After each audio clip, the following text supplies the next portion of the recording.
तो चलिए शुरुआत करते हैं मिस हामा रूबी पार्ट 12 की। अगले दिन ऑफिस में सारे जजेस की एक मीटिंग बुलाई जाती है। वहाँ पर अलग अलग डिपार्टमेंट के जजेस आ रखे होते हैं। तो फिर चीफ प्रिसाइडिंग जज एक डिपार्टमेंट के जज से बोल रहे होते हैं कि तुम्हारे पास बहुत सारे केसेस आ रखे हैं, इसी वजह से तुम लोगों को देर रात तक काम करना पड़ता है। जज कह रहा होता है कि आप बिल्कुल ठीक बोल रहे हो, हमारे पास केस बहुत ज़्यादा हो गए हैं। यहाँ तक कि जो हमारे एसोसिएट जज है वो बोल रहे हैं कि हमें अपने ऑफिस में कैंप बेड लगा लेना चाहिए। इस बात से बाकी जजेस भी हामी भरने लग जाते हैं। तभी हांसे सांग कह रहे होते हैं कि मुझे बुरा लग रहा है कि सारे लोग मेहनत कर रहे हैं, लेकिन आपको लगता है क्या ये नॉर्मल है? मानता हूँ सबको देर रात तक काम करना पड़ रहा है, लेकिन इससे कोई मतलब नहीं कि हम अपने ऑफिस में एक कैंप बेड लगा लें। और जो हमारे साथ कोर्ट गार्ड और स्टेनोग्राफर काम कर रहे हैं उनका क्या होगा? तभी दूसरा जज बोलता है कि ये हमारी कंट्री के लिए इंपॉर्टेंट है। फिर हांसे सांग बोल रहे होते हैं, मैं मानता हूँ कि हमारी कंट्री इंपॉर्टेंट है, लेकिन हमारे लोग पहले इंपॉर्टेंट हैं। हमें कोर्ट में ऐसा एनवायरनमेंट क्रिएट करना चाहिए जिससे कि लोग आसानी से काम कर सकें। तभी चीफ प्रिसाइडिंग जज हांसे सांग से पूछ रहे होते हैं, क्या तुम्हारे पास कोई आइडिया है इसे सुधारने के लिए? हांसे सांग कह रहे होते हैं कि हमें नया सिस्टम लाना चाहिए और जो हर डिपार्टमेंट का वर्कलोड है उसे रीएलोकेट करना चाहिए। चीफ प्रिसाइडिंग जज खुश हो जाते हैं और बोल रहे होते हैं कि तुमने वाकई में आइडिया बहुत अच्छा दिया है, तो फिर क्यों ना ऐसा करें कि तुम ही पहले शुरुआत करो वर्कलोड को रिलोकेट करने में। तुम्हारे सिविल डिपार्टमेंट को थोड़े केस ले लेनी चाहिए क्रिमिनल डिपार्टमेंट से, तो फिर जो क्रिमिनल डिपार्टमेंट के जज है उन्हें भी आराम मिल जाएगा। हांसे सांग कुछ भी नहीं कह पाता और उसे क्रिमिनल डिपार्टमेंट के कुछ ट्रायल मिल जाते हैं। इसके बाद लंच टाइम में हांसे सांग चाओरियम और बारेम के साथ लंच कर रहे होते हैं। जब उन दोनों को इस बात का पता चलता है तो फिर वो दोनों काफ़ी गुस्से में होते हैं। अगले दिन चार्यम और बारियम दोनों अपने ऑफिस में होते हैं और वहां पर वो क्रिमिनल केसेस की फाइल को पढ़ रहे होते हैं। बारियम काफी परेशान होता है। फिर चार्यम पूछ रही होती है, क्या तुम नाखुश हो इन सारे केसेस से? बारियम कह रहा होता है कि ऐसा कुछ भी नहीं है, ये मेरी तीसरी ट्रायल की फाइल है, लेकिन तीनों में सिर्फ एक ही कॉमन एक्सक्यूज है और वो है अल्कोहल का यूज। पहले केस में एक एम्प्लॉय ने ड्रिंक करके दूसरे एम्प्लॉय पर रेप करने की कोशिश की। दूसरे केस में एक पर्सन ने अपने कलीग को मारने की कोशिश करी ड्रिंक के बाद। और तीसरा केस हिट एंड रन से रिलेटेड है और उसका भी एक्सक्यूज है अल्कोहल। ये सारे काम उन पर्सन ने करे, लेकिन सारा इल्जाम उन्होंने अल्कोहल पे डाल दिया है। कुछ देर बाद वो दोनों चीफ जज हांसे सांग के साथ कोर्ट में जाते हैं, क्योंकि वहां पर एक नया केस आया होता है। ट्रायल को स्टार्ट कराया जाता है और जो दोषी होता है उसे कटघरे में लाया जाता है। चीफ जज उस बूढ़े आदमी से पूछ रहे होते हैं कि तुमने कितनी बार ड्रिंक के दौरान ड्राइव करने की कोशिश करी है। फिर वो बूढ़ा आदमी काउंट करना स्टार्ट करता है, लेकिन काउंट ना करने के बाद वो बोल रहा होता है, मुझे याद नहीं है। चीफ जज डिफेंडेंट से बोल रहे होते हैं कि तुम्हें ड्रिंक करने के बाद ड्राइव नहीं करनी चाहिए, इससे तुम्हारी मौत भी हो सकती है, और वैसे भी तुम कई महीने से प्रोबेशन पर हो ड्राइविंग के लिए। डिफेंडेंट चीफ जज की बात मानता है और वो उनसे माफी मांग रहा होता है। इसके बाद ब्रेक होता है और चीफ जज बारिम और चारिम के साथ कैफेटेरिया में होते हैं। ब्रेक खत्म होने के बाद वो तीनों कोर्ट में जाते हैं और नए ट्रायल की हियरिंग को स्टार्ट करते हैं। डिफेंडेंट को कोर्ट में लाया जाता है और वो चुपचाप आकर अपनी सीट पर बैठ जाता है। डिफेंडेंट के अगेंस्ट में जो लॉयर होता है वो चीफ जज से कह रहा होता है, डिफेंडेंट की वजह से जितने भी नेबरहुड में लोग हैं वो सारे डरे हुए हैं, इन्हें हमारी सोसाइटी से रिमूव कर देना चाहिए और यही रोल है हमारे क्रिमिनल जस्टिस का। चीफ जज कह रहे होते हैं, मुझे नहीं लगता कि जो उनके क्राइम का नेचर है उससे सारे नेबर डरे हुए हैं। भले ही जो क्रिमिनल चार्ज इन पे लगे हैं वो काफ़ी डरावने हैं, लेकिन जो उसका कंटेंट है वो बिल्कुल भी डरावना नहीं है। जैसे कि इनने एक रेस्टोरेंट में ड्रिंक करने के बाद वहाँ पर हंगामा खड़ा किया और टेबल को तोड़ दिया, या फिर ड्रिंक करने के बाद इनकी एक फूड वेंडर से बहस हो गई। लॉयर कह रहा होता है कि भले ये सीरियस चार्ज नहीं है, लेकिन इन पे 26 इल्ज़ाम है, साथ ही पे इन पे थेफ्ट और इंजरी का भी इल्ज़ाम है। वैसे भी हमें ये सब करने की कोई जरूरत नहीं है, क्योंकि इन्होंने कन्फेस कर दिया है। तभी चीफ जज बोलते हैं कि भले इन्होंने कन्फेस कर दिया, लेकिन मैं एक और बार ध्यान से इस केस को रीड करना चाहूँगा, क्या इस बात से तुम्हें कोई ऑब्जेक्शन है? तो फिर लॉयर मना कर देता है। इसके बाद कोर्ट को आज के लिए अर्जेंट कर दिया जाता है। चीफ जज चारेम और बारेम को अपने ऑफिस में लेकर जाते हैं और वहां पर इस केस से रिलेटेड बात कर रहे होते हैं। बारेम कह रहा होता है कि उन्होंने क्राइम किया है, इस वजह से उन्हें सजा मिलनी चाहिए। तभी चीफ जज सीरियस होकर पूछ रहे होते हैं, क्या तुम कभी जेल में गए हो? बारेम मना करता है। फिर चीफ जज बता रहे होते हैं कि वहाँ का माहौल बहुत ही अलग होता है, वो सारे लोग फेंसेस में लॉक किए जाते हैं और जितनी भी जेल हैं वो सारी ओवर क्राउडेड हैं।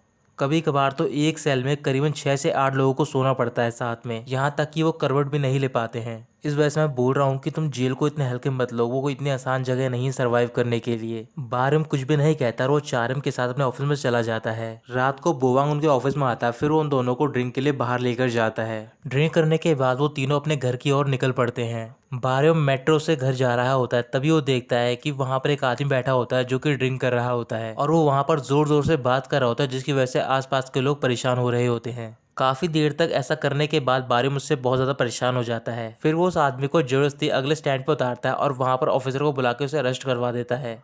अगले दिन वो तीनों कोर्ट में होते हैं और ट्रायल को दोबारा स्टार्ट करा जाता है। तो फिर जो डिफेंडेंट ड्रिंक करके ड्राइव कर रहा होता है उसके लिए गवाही देने के लिए एक लड़का आया होता है, लेकिन वो गूंगा होता है। उसके साथ में एक ट्रांसलेटर होती है जो कि चीफ जज को उसकी सारी बातें ट्रांसलेट करके बता रही होती है। वो लड़का चीफ जज से बोल रहा होता है कि ये आदमी बुरे पर्सन नहीं है। यहाँ तक कि जितने भी नए रूम में हमारे लोग हैंडीकैप हैं ये उनके लिए खाना लेकर आते हैं रोज डेली। ये सिर्फ कभी कभार ड्रिंक करते हैं, प्लीज़ आप इन्हें माफ़ कर दो। फिर चीफ जज डिफेंडेंट से पूछ रहे होते हैं क्या आप मुझे कोई एक रीज़न दे सकते हो कि मैं आपको रिलीज़ क्यों करूं। डिफेंडेंट कह रहा होता है कि मेरे पास कोई रीज़न तो नहीं है, लेकिन मेरे गांव में मेरे कई सारे पेट्स हैं जिनको मेरी वजह से खाना नहीं मिल पा रहा है क्योंकि मैं यहाँ पर हूँ। कोई भी नहीं है उनकी देखभाल करने वाला। इसी चीज़ को लेकर मैं काफ़ी परेशान हूँ बस। फिर इसके बाद एक एक करके चारिम और बारिम दोनों उस डिफेंडेंट से क्वेश्चन पूछते हैं। चारिम डिफेंडेंट से ऐसे क्वेश्चन पूछ रही होती है जिनका वो आसानी से जवाब दे पाए और उसे रिलीज कर दिया जाए, लेकिन दूसरी ओर बारिम बिल्कुल ही अपोजिट क्वेश्चन पूछ रहा होता है जिनका वो आदमी जवाब भी नहीं दे पा रहा होता। कोई भी फैसला नहीं सुना जाता है, इस वजह से उस केस के लिए नई हियरिंग की डेट दी जाती है।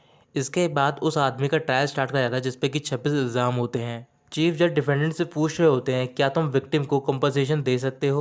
डिफेंडेंट कह रहा होता है कि मेरे पास कोई पैसा नहीं है ताकि मैं इसे कंपनसेट कर सकूं।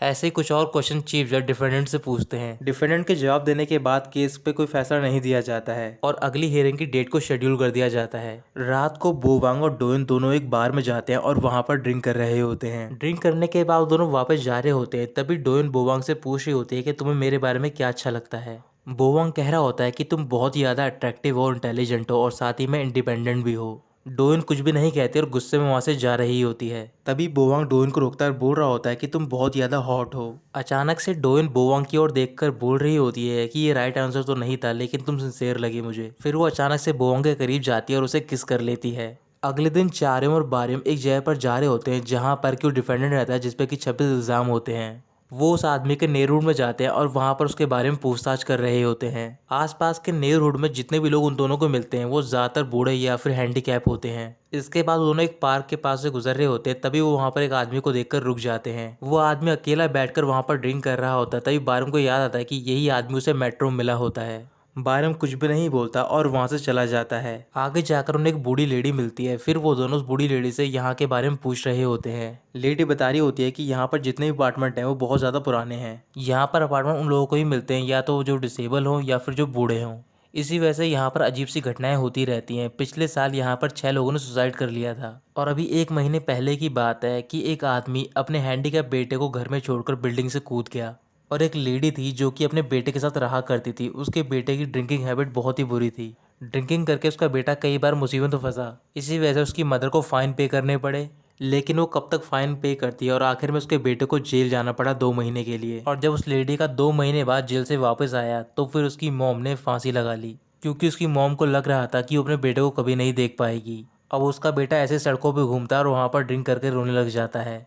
मुझे तो सही लग रहा है कि उसकी मॉम गुजरी, कम से कम उसको अपने बेटे की ऐसी हालत तो नहीं देखनी पड़ रही है। ऐसे वो कुछ और देर तक बातें करते हैं, फिर वो दोनों वहाँ से चले जाते हैं। अगले दिन चीफ जज चारिम और बारिम को अपने ऑफिस में बुलाते हैं। पूछ रहे होते हैं कि तुम ड्रिंक एंड ड्राइव के केस के बारे में क्या करने वाले हो। चारिम कह रही होती है कि जो डिफेंडेंट है वो इस साल के एंड तक प्रोबेशन पे रहेंगे, तो फिर हमें उन्हें प्रिजन की सेंटेंस देनी पड़ेगी। लेकिन मुझे लगता है कि उन्हें पनिशमेंट से ज़्यादा ट्रीटमेंट की ज़रूरत है।